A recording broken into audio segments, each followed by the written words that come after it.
There we go. How's it going? Uh, Pretty good, man. Pretty busy and feeling, I feel like I've been feeling sort of, I don't know what I would call it, creative frustration to sort of have all this stuff that uh, I feel like I need and can create. And, truthfully, I probably haven't been managing my time as well, but also it's the nature of life and a full life and family and just everything.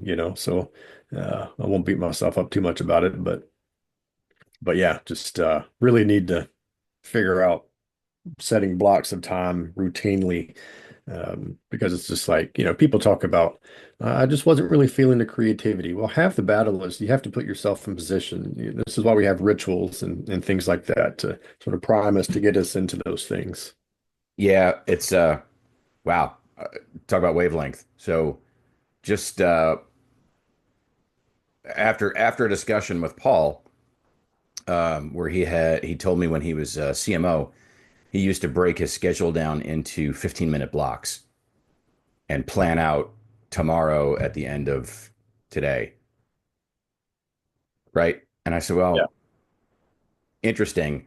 I took that and combined it with unconsciously, but I was actually coaching a client last night and it came up. I combined it with that old story about the professor who's got the pile of rocks, smaller rocks, pebbles, and sand, and a jar of water, and a jar at the front. And he talks about his students about how it could possibly all fit in. I put the big rocks in first. So when I pick the important, longer things that I'm going to do for the next day, I put those on the schedule first. Then I look at the 15-minute chunks, 30-minute chunks, 20-minute chunks that are left over. I'm like, well, I have no shortage of small wins that I can pop into those. And then it actually turns ADD into a feature instead of a bug because then, I can hyper focus on something for 90 minutes and then I can flit from task to task. But since it's planned, I'm just feeding right Yeah. into it and I do this, do that, do this. And I've started one of the things that I've added on as a daily habit is audiobooks while I'm walking the dog. So that's a triple win, right? Dog's happy. I'm probably going to be less fat over time, and it's a great opportunity to sneak in the listening and professional development. And ironically, the book I started this morning is Atomic Habits, which turns out I think is going to be another one of my right in the wheelhouse perfect books to listen to because I spent half the time nodding and half the time, shouting at clouds while I'm listening to it, walking around the neighborhood. Because, right, it's what, Yeah. when you listen to a book, if you agree with it 100%, what are you listening to it for? You already know what's there. You haven't, by the end of the book, yes, it may have been enjoyable. Perhaps that's what you're after, but did you learn anything? Not if nothing Yeah. new was presented to you or not anything that you disagreed with that you had to either adjust what you thought, adopt a new thing, or explain and reinforce, why you disagreed so that you're more articulate and sure of it later. Or if I listen to a book and I agree with literally nothing, all it's going to do is aggravate me, right? Puts you in that mindset of just being combative with with the information that's coming in. So I find that a book like James Clear's book is right right in the wheelhouse. I'm like, okay, this is nudging my understanding of habits, behavior, goal setting, growth mindset. Um, but he's doing a good job marketing and oversimplifying stuff for a non-academic public that's trying to read the book and get something out of it. And I Yeah. understand that. But of course, as a cranky, academic in recovery, I'm it just sets me off. So, but yeah, Yeah. Well, I hope you never lose that edge. no, I mean it just is who I am. You try to embrace the quirks that are functional and temper them down so that they don't become, you know, off-putting to people that are important to you or detrimental to your own growth.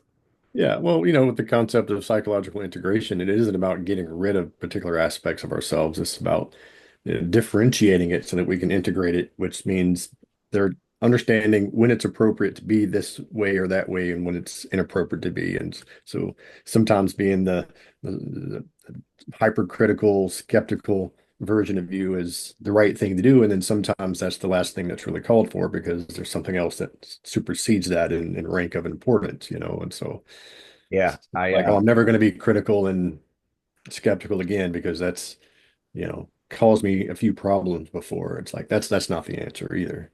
right. I have to thank my positive psychology instructors for not going off the deep end into toxic positivity.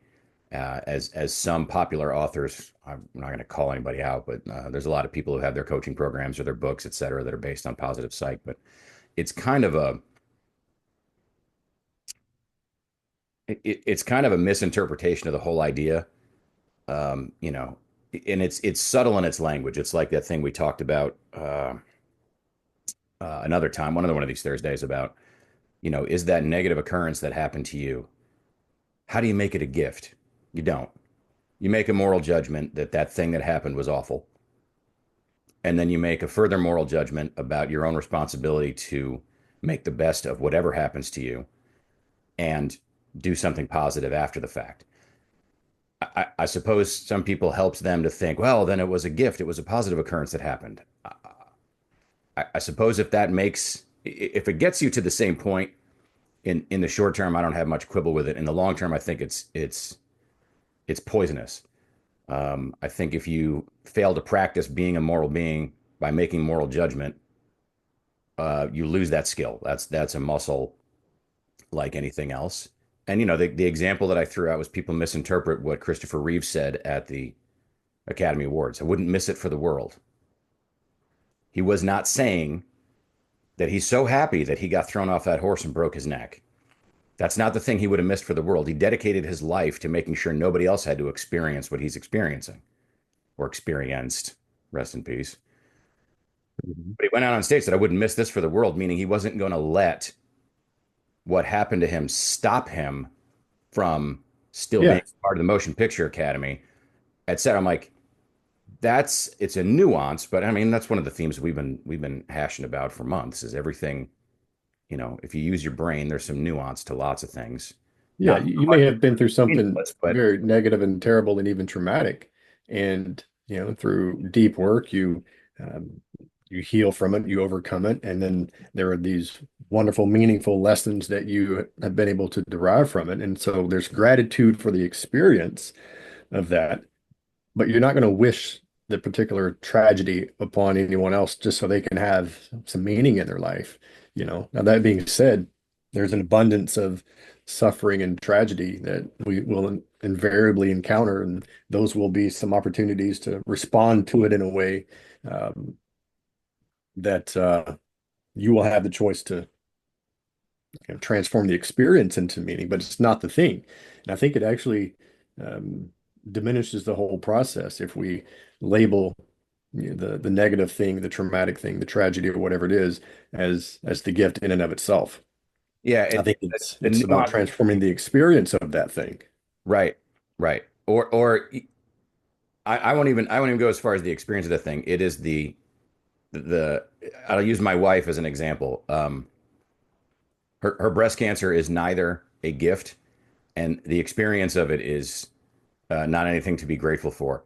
The Her strength, her resilience, and her resolve are the things to be grateful for. That she's come out stronger on the other side of something that is, as you said, you wouldn't wish this on your enemy, right? And that was something like she heard one of these, one of the audiobooks or videos or whatever I was reading. I was going through the positive psychology training, and she just stopped and she's like, "Wait, so what? My breast cancer is a good thing now?"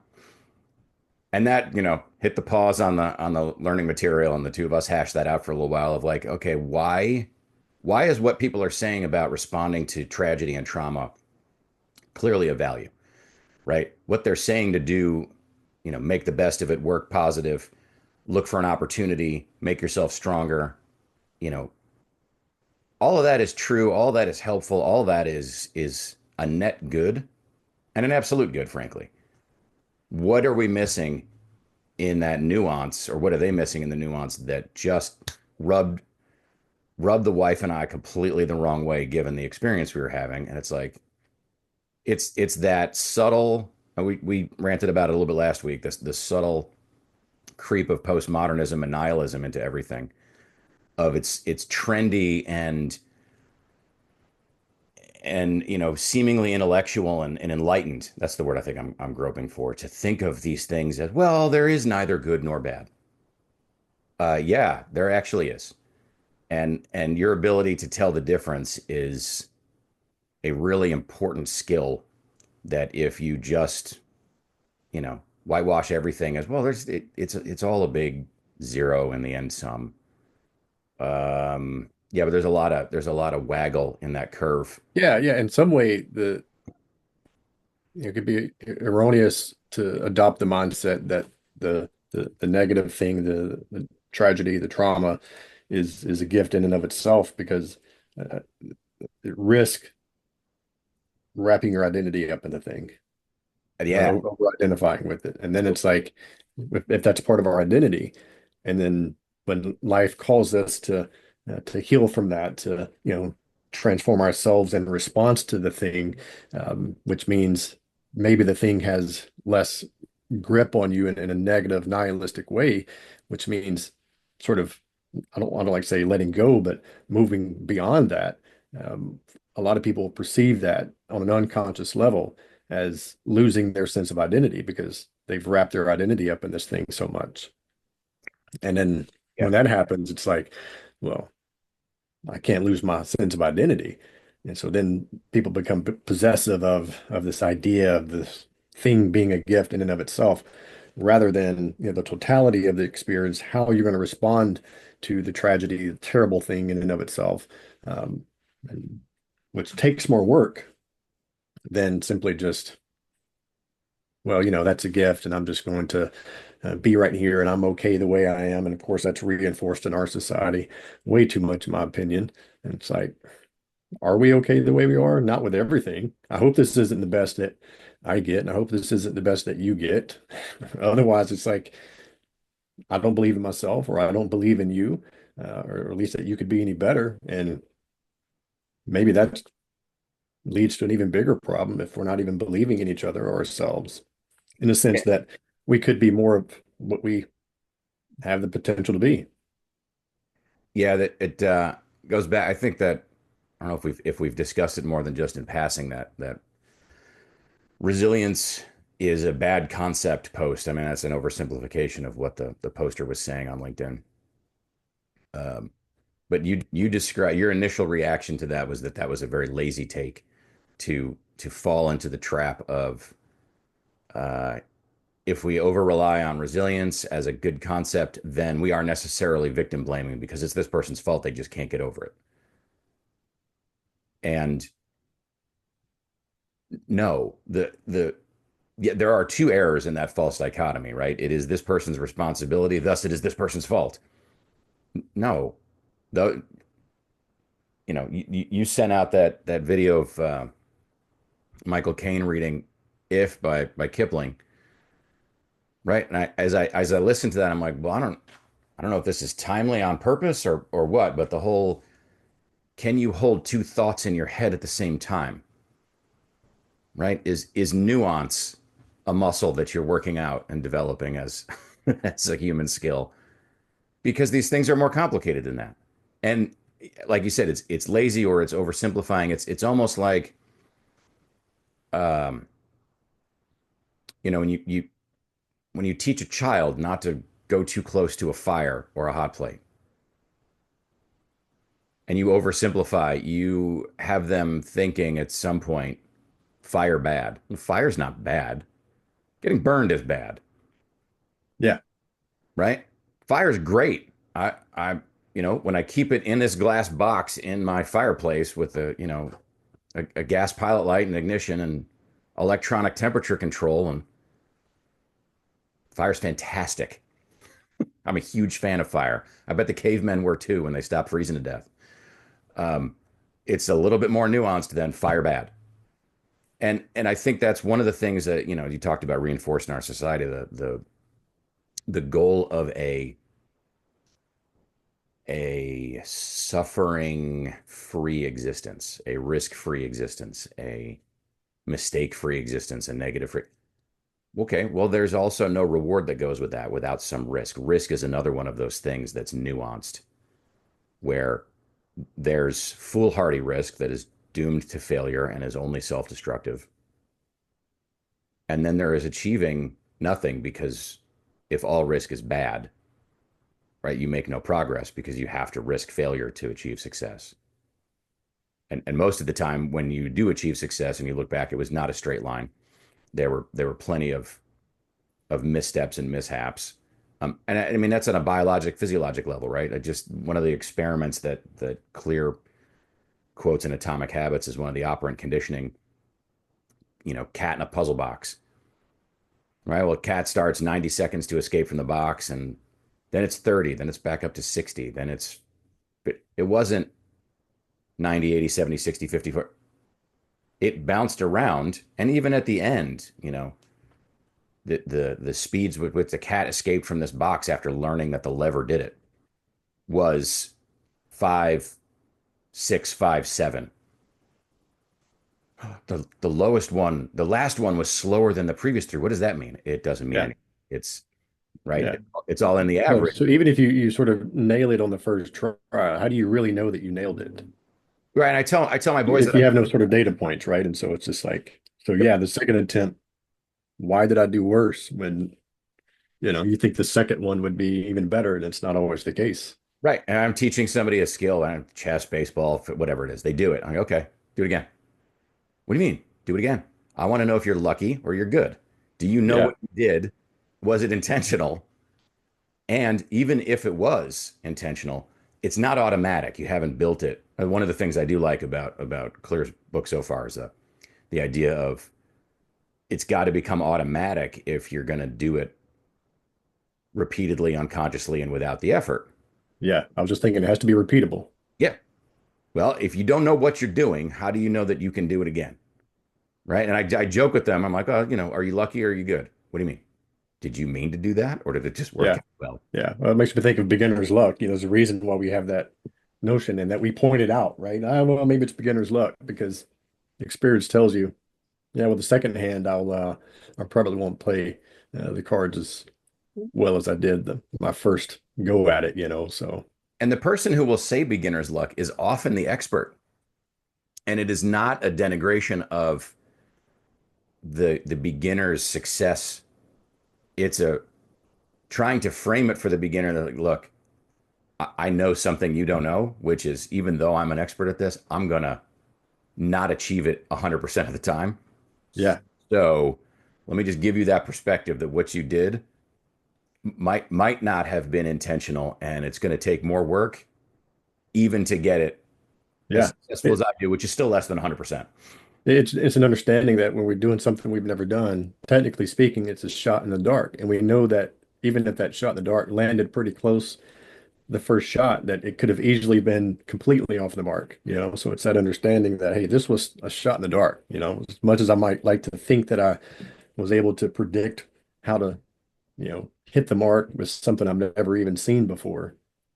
That's, probably the brain, it's constant pursuit of cognitive ease, but Right. kind of makes me go back to the post on resilience a little bit there, because fundamentally I think that this post, in my view, raised this axiomatic presupposition that resilience is counterproductive.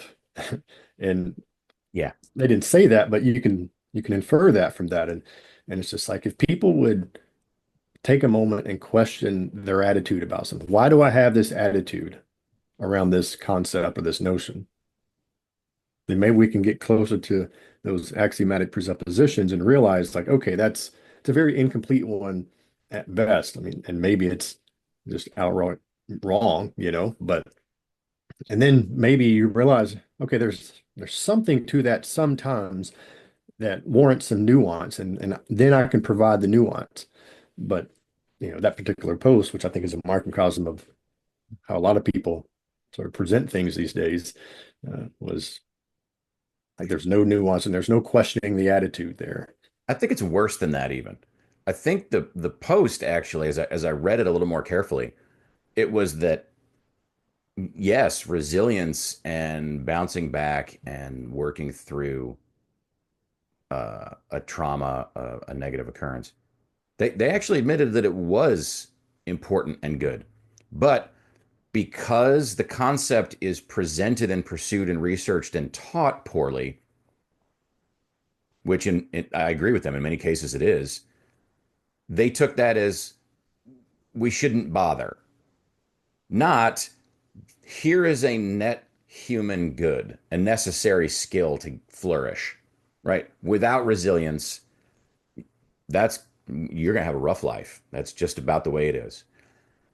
If it's being taught poorly, if it's being characterized poorly, if it's being pursued poorly, that doesn't mean that the net good is not a good. It means we need to adjust the method by which you promote, teach, and hone these skills and how you characterize it so that it is not the false dichotomy of bootstraps, victim blaming, right? Both of Yeah. those are clearly ridiculous. I mean, it just on their face. It's one of my calculus professor used to say, well, it's intuitively obvious to a casual observer.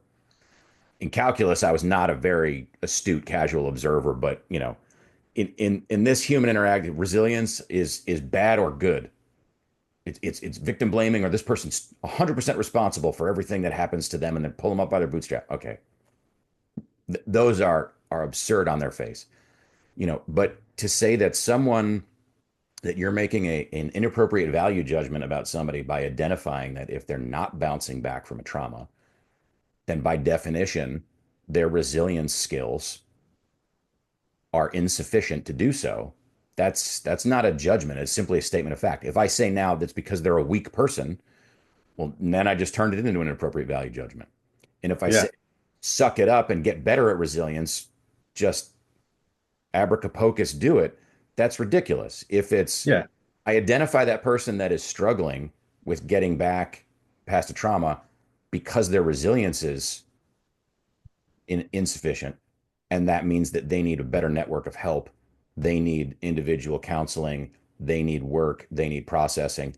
And then I go one step further than that to say, you know what? It'd be great if I could identify who had inappropriate, insufficient resilience skills before they were traumatized and figure out a way to build those up ahead of time, right? To negate that, well, okay, we'll just throw out the entire discipline and movement of positive psychology as hokum.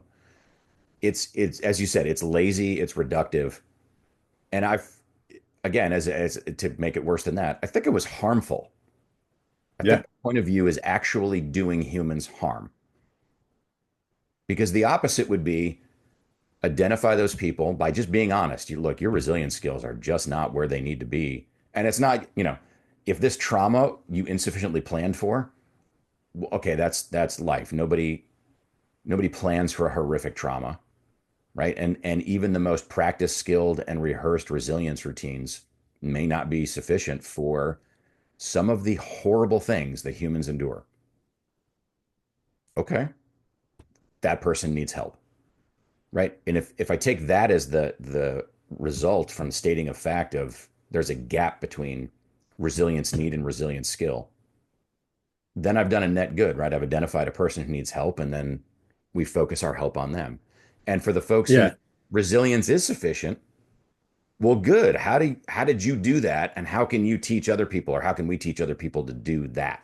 Yeah, it's almost like it's placating to people's insecurities around their insufficient resilient skills, right? Because like if I point that out and you're insecure, and the only way that you're going to be able to make sense of it, or at least the initial way that you're going to attempt to make sense of it, is probably through a moral lens. And in that sense, it's like, oh, you're moralizing me, or you're moralizing the person who is, has suffered trauma here because you're pointing out the fact that they're not resilient enough. And who do you think you are? And it's like, no, that's not it at all. I'm actually trying to empower the person Right. to heal and overcome the whatever the trauma is. And Carl Rogers says the facts are friendly. So And let's point out the facts here. They don't have to be a tax on our um, esteem, if you will. But it's like, certainly comes down to the personal responsibility again and the terrible narratives that directly or indirectly sort of perpetuate the notion that, well, if the system was better, you would be better. Right. Right. And I try to do useful oversimplification when I can.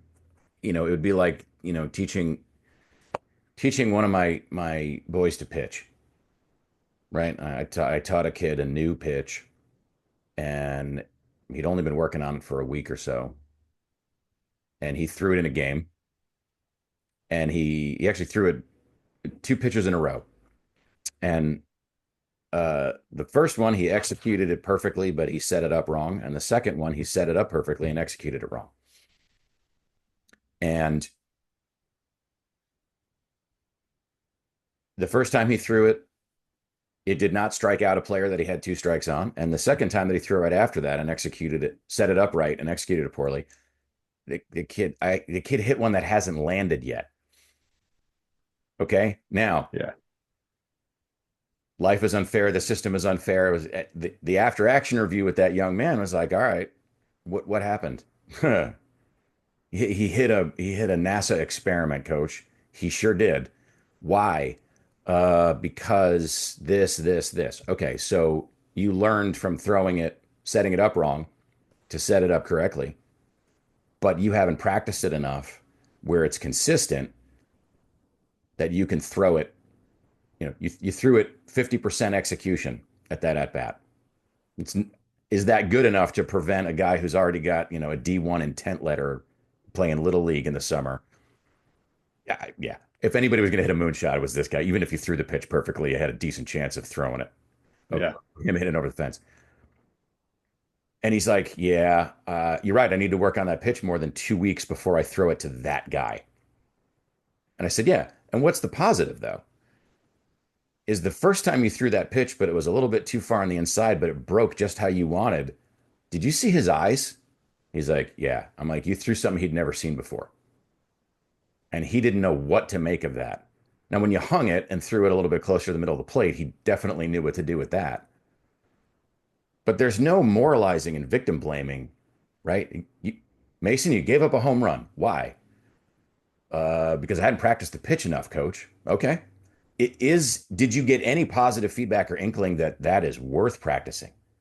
Oh, yeah. If I'd thrown it correctly and set it up correct, if I'd done those two things together on either one of those pitches, even throwing it back to back, I just struck out a guy with a D1 commitment letter to UW. Okay. Focus on that, right? As the reason that we're going to throw that pitch until it's annoying over the next month so that you have it for when we go to the playoffs. Without identifying the simple fact that what happened? I misexecuted or misset up this pitch. Okay. And what happened? It ended up over the fence. Okay. Is there a moral judgment yet? Have I told Mason, you're a bad young man and I hate you? No, that never came out of my mouth. I'm like, hey, dude, what happened? It's not, it's just a statement of fact. It's an observation. You you hung a cutter and it'll come out of orbit sometime and burn up on reentry, I think. Right? You had a trauma and you're struggling and not flourishing. Okay. Well, how are you bouncing back? I'm not. I am struggling and it is a daily grind and I'm making no progress. Okay. Well, why is that? Why is that? Why? And get to the thing that you can change. I want to help this person. There's no moral judgment at all. But to Yeah. to avoid pointing out, as you said, facts are friendly. Avoid pointing out that fact because you're concerned someone might make a moral judge. Sure, someone might do something bad, but you're concerned that this person might think that you're moralizing them. Well, then that's a communication problem on your part.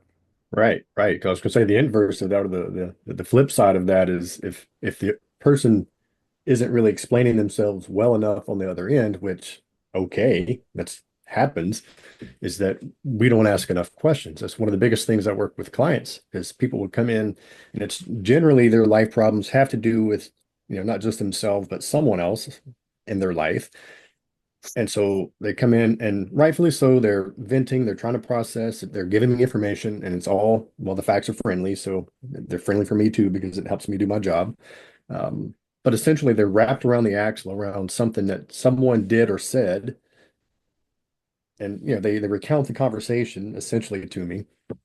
And nine times out of 10, if I could quantify it, nowhere in their recounting of the story did they tell me about them inquiring into what the person meant or Mm. what they're getting at. And so invariably I'll say, so did you ask them? Did you ask them what they meant? Did you ask them what they're trying to do? And I'll tell them one of the most powerful questions we can ask is, well, what do you mean by that? What does that mean? Because we take something, and understandably so, right? It's human nature. Yep. But what happens if and they're always like, well, no, because they were just, did you ask them? Okay, go ask them and see what happens. And virtually every time they'll come back and say, well, we had a talk, and actually what they were talking about was this, and I got a better understanding, and we're more on the same page now, and things are going pretty well. Do you ever get the, well, no, that would be awkward and uncomfortable to ask that Oh question? yeah. Yeah. Well, so then just keep doing what you're doing then, and let me know how that works out for you. I think you know how it's going to I work mean, out. that's the question. Be like, okay, how awkward is it to be in your therapist or your coach's office trying to figure this out? This, if you want to keep doing Yeah. this and Yeah. not, Is this the thing you want your life to be about? Is yeah, being wrapped around the axle with this thing?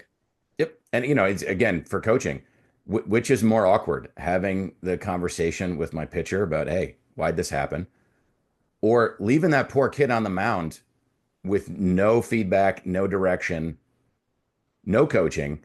And what's going to happen? He's going to throw it again. And again, it's going to become a moonshot. Yeah. Yeah. It seemed to be more awkward to fail or more Yeah. awkward to have that broken relationship than, yes, it is going to be awkward Yeah. to have an uncomfortable Well, it conversation. reminds me of the Catholic notion on marriage that the job of the husband and wife is to get each other into heaven. That's a fascinating concept because what it says is that, essentially I have permission to tell you when I think I see you doing something that's not going to get you into heaven. And you have permission to tell me when you think you see something, even if it's not true. If you think it is, you have to say something. The problem is when you tell me, I'm going to get defensive. And I might even try to flip it around on you. Well, you need to do the thing. So now you have to figure out, well, how can I deliver this in a way that they're receptive to? And you might be thinking about that for a long time because maybe you can't throw the perfect pitch, to stick with the baseball analogy. And I'm sure you've seen this where you have some kid and they're throwing a ball back and forth and they miss it and the kid says, you didn't hit me in the glove. What do you mean? I got it close. And I'm no major leaguer here. I'm 10. Even if you have to like step to catch it and reach out, you can still do that. Mhm. I'm trying to get it close to you, but you also have the responsibility to sort of get close here. So it's like at some point there's, I don't know if it's a matrix or whatever it is, but it's just like, you know, duty versus humility. It's like, well, I need to have some humility to try to figure out how to not be a jerk when I say the thing.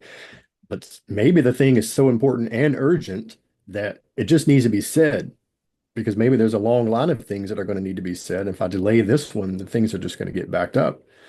And so if I say something, I have to say something because, like, let's say we get killed in the car crash and we get to the pearly gates and Peter's there and he's like, all right, Ed, come on in. You did everything you were supposed to do to get into heaven. I'm just running with this analogy a little bit.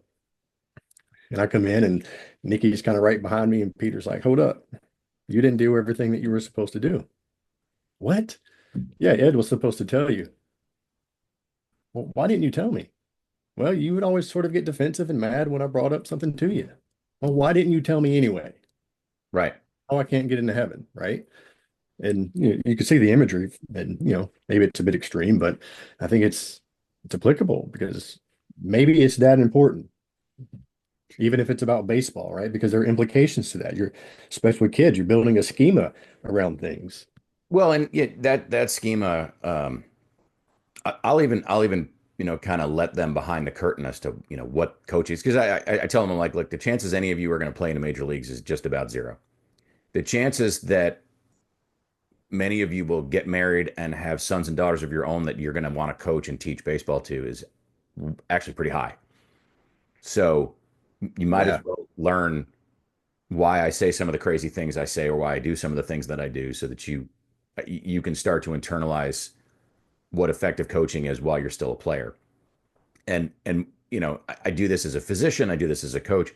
Because, well, that was an awkward conversation. Agreed. If a good comes from the awkward conversation, was it worth having? And it almost always is. Do you get better at awkward conversations? You said, how you communicate the thing can make it more or less awkward, and it can still be impactful. Do you get better at something by not practicing it or avoiding it? I've failed to see anything in my immediate experience that fits that criteria where I get better at it by not doing it. Yeah. And the alternative is, okay, what's more awkward? And again, in the extreme of, okay, I guess it's more awkward to not get into heaven, right? Or, it happens in the intensive care unit where I work. If I don't have an awkward conversation about, end of life issues, what what was this person's wishes? Would they want to be brain injured on a ventilator? Would they want an ultimately futile, CPR effort on their behalf to try to resuscitate them when they die? And if it just gets papered over with, well, do everything. Okay. Do you understand what do everything looks like and means? No. Okay. You're going to thank or accuse me of being a straight shooter, but sit down. This is what that would look like. Hmm. Let me describe it to you before, and I've had this happen. You're sitting in the room visiting when this occurrence happens. Or I don't tell you that the chances of success are very, very low. And you don't tell me, I don't ask, so you don't tell me that your loved one never would have wanted this level of suffering for such a low chance of cure and recovery. It's going to be really awkward for you to come visit so and so in the ICU every day for 3 months, and they're still going to die at the end. And then we Yeah. find out that both of us did not respect their wishes. That sounds way more awkward Yeah. than Right. Right. awkward chat to settle a Yeah. lot of those issues or get people thinking about them right meow. Yeah.